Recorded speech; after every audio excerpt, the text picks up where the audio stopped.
The old house stood on a hill overlooking the town, its darkened windows like vacant eyes staring out at nothing. Locals whispered tales of its former occupant, a reclusive clockmaker named Elias Thorne, who had vanished decades ago without a trace, leaving behind only the rhythmic, unsettling ticking that sometimes drifted down from the house on moonless nights.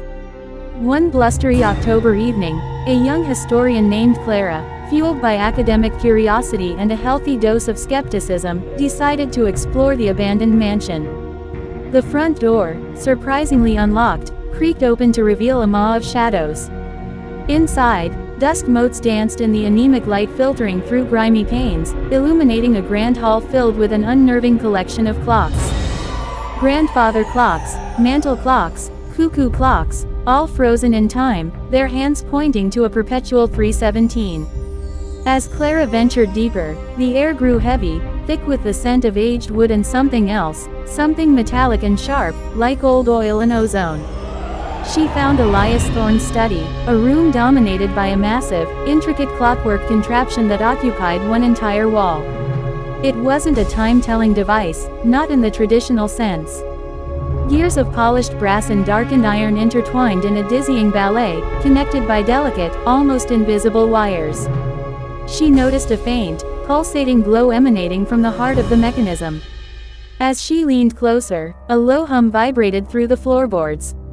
On a cluttered desk nearby, amidst an array of bizarre tools and half-finished schematics, lay a single, leather-bound journal.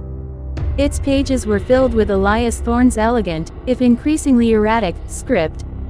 The entries began as a meticulous record of clock repairs, but slowly, subtly, they shifted. Thorne wrote of the true nature of time, of unraveling its threads, and of a personal chronology. The last entry, dated the very day of his disappearance, was chillingly brief, 317. The gate is open, I step through. Suddenly, the hum from the contraption intensified, a high-pitched whine that set Clara's teeth on edge. The pulsating glow brightened, casting grotesque, elongating shadows across the room. The gears began to grind, slowly at first, then with increasing speed, their rhythmic clacking echoing Elias Thorne's unsettling ticking. Clara felt a strange pull, a disorienting sensation like gravity itself was shifting. The air shimmered, distorting the edges of the room. She stumbled backward, her heart hammering against her ribs.